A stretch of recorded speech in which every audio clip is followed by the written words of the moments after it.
This week on Most Craved. It's beginning to look a lot like X-Men casting news for X-Men Apocalypse. Wow. Also, there's a Peanuts trailer with totally unnecessary violence. We love it. Are you guys giving up on midnight launches of video games? Yes.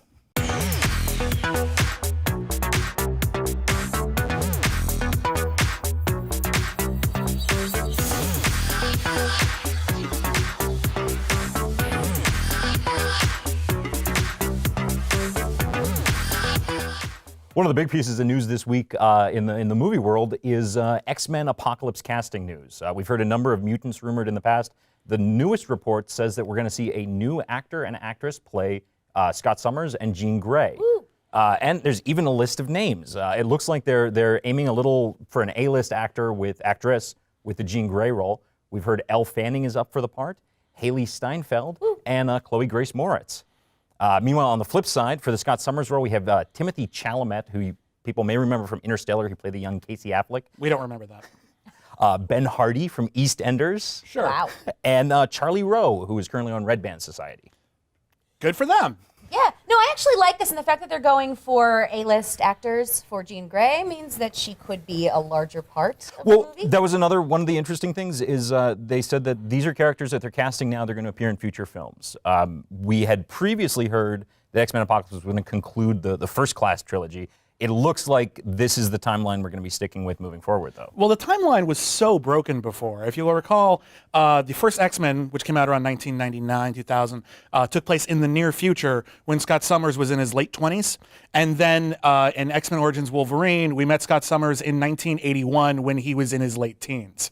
So it was so messed up. So I'm just happy that we're going to finally make a little bit of sense. It's and Hollywood. actually have People them be don't kind of age the age same way. appropriate because they're talking about this one being set in the 1980s. Yeah. Yeah. 83, right? 10 years after? Sure. I believe that's what I read. I'm worried. I mean, I'm not worried because, but it does seem like we're getting a lot of characters because we know we're going to have Michael Fassbender, we know we're going to have Mystique, we know we're going to have Nicholas Holt's Beast and Xavier. Those are all confirmed. We're also getting Apocalypse, and Tom Hardy has been rumored. Gambit is rumored Gambit, as well. Nightcrawler came up. Quicksilver, they said, would be back. But you know, it's something that I was a little bit concerned before Days of Future Past came out, and I was writing stories about this because it seemed like they were introducing a new one every single week. They're like, guess who else is in it? How are you doing this? But it ended up working out really well. I actually liked it. In that particular one, ended up that working well. In all the other X-Men movies, when they had a huge cast of characters, there was always someone really cool who got the short shrift, if not many of them. Yeah. X-Men: The Last Stand, I think, being the example, where it's like, oh, look at all these cool guys. They're not going to do anything, and this is going to suck ass. And then they're just going to reintroduce them in the next film like nothing happened, like they did, I think, twice with Emma Frost. So, I don't know. Continuity is always a mess. I'm hoping after Days of Future Past, they have a chance to clean it up and have it all make sense. Or make it even messier. I mean, what we saw very recently in the comics was Brian Michael Bendis' All New X-Men, which had the younger X-Men cast traveling to the future. If these are the actors they're going for, Cyclops and Phoenix, who historically, the Adventures of Cyclops and Phoenix was the miniseries that had them traveling through time to future cable time. So they could raise their son without their son ever knowing it was them, and then he could come back in time all bitter and angry at them because he didn't know, even though they could have told him at any time whatsoever. Well, one of the other things is that they've also said X-Force is one of those ideas that's on the table. Sure. Why not? Let's break down all the barriers. X-babies, let's do it. No X-babies. No. I'd be happy to see X-babies. X-babies, they'll make you dream. We're going to pay for that. No. Speaking of kid stuff, I want to talk about this new Peanuts trailer that I think we've all seen. Now, this is the first Peanuts movie in 35 years since Bon Voyage, Charlie Brown, and Don't Come Back. And I must say one thing, I love the new animation style of this thing. It's a nice marriage of, the CG animation, but also almost a 2D / stop motion style. It feels very homemade. I think that's great. What did give me pause was the fact that at the end of the trailer, Snoopy, for no good reason, electrocutes Woodstock, who is very clearly feeling pain, and he laughs about it, and then we're all supposed to go, yay! But you know what? That's something. The Peanuts cartoon. If you actually read it, the comic strip. Sure, I did. This stuff like that happens, and I mean, look. Okay, I'm still bitter about some of the Spike storylines where they just leave him. And I'm still, I don't know. I mean, they're not. Are we talking about My Little Pony right now? No, is that Spike? Other Spike. Oh, okay. Snoopy's, is it his brother or his cousin? The one in the desert. With right. Yeah, sorry. Wow. I go My Little we're having Pony this with conversation. But I love this, and I think it's really cute. And I mean, if a dog can fly as a World War I flying ace in his Sopwith camel, then the bird's probably not really getting electrocuted. Well, I realized that, I don't know, like, and someone pointed out that, like, there was that whole recurring gag of Charlie Brown getting convinced to try to kick the football and then falling and hurting his butt.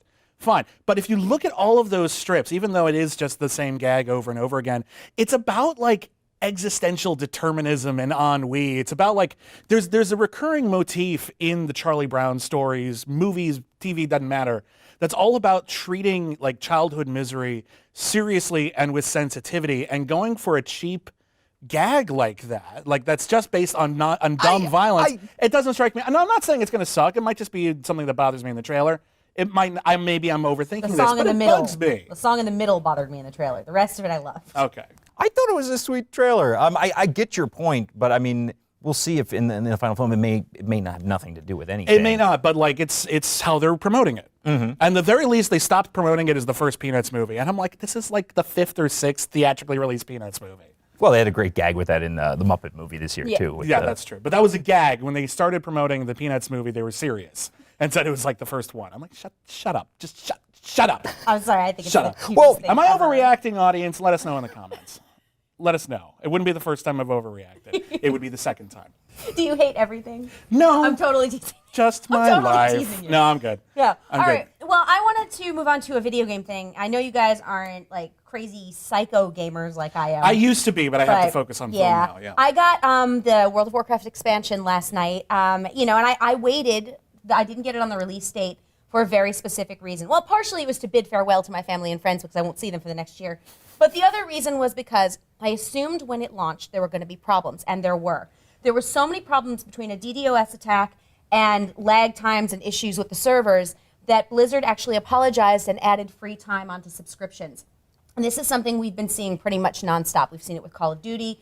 We've seen it with Halo. We've seen it with Assassin's Creed, who they said, oh, we can't animate the ladies because your parts are complicated. But apparently they can't animate anything because there's so many glitches. Well, it bothers me that we're in a situation now within the video game industry where assuming the product will be defective on launch day is considered normal, and no one is not buying them.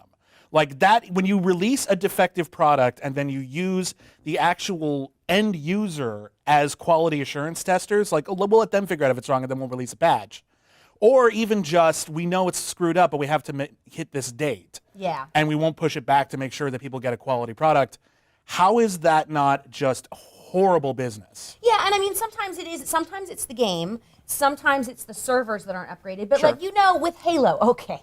Halo is one of the most popular games of all time. The Master Chief Collection is every map from all of the Halo games remastered. You didn't think people were going to play this? Upgrade stuff. I know with Assassin's Creed, like, they've got the movie coming out, and it's a little, I don't know, it just seems a little dicey. They also held off the review until right before it came out, which a lot of consumers are freaking out about. Well, I mean, they do that for movies all the time. If a movie is bad, the studio will embargo. Like, we don't want a review to come But out a movie's until the day of $12, release. a game is $60. That's true. That's true. But devil's advocate, it's hard to make. I mean, Sure. and it's And yet not people have something managed you, so many times. it's not something you can even test. I mean, when you have something Yes, that it is. not on that scale. I mean, I think if you're larger opening betas. it up, Larger betas. uh-huh. Well, I mean, I think it seems to be the servers for the most part that are down, and I think that's frustrating because you do know that you're going to have this demand, and releasing a product, like you said, when it's broken, when people aren't going to be able to play it, but they're paying or they're getting there for launch date. It's like midnight launch. I don't know. I think we have to talk about that a little bit, and I'd love to hear from you guys. Are you guys going to midnight launches anymore, or are you waiting to see when they fix the servers and you can actually play the game? I don't know that much about video games, but I do know that as a movie fan, if I wasn't going to press screenings, midnight releases are awesome just because of the fandom involved. But you get to share the communal experience Right. of experiencing the art form, as opposed to video games where it is you share the experience of staying in line and then you go home and do it individually. And then you bitch on Twitter Yeah. about the fact that none of you can get on and play the game. Yeah. Guys, follow us on Twitter @MostCraved and tweet us there and let us know what you think about all of this. And we will see you next week.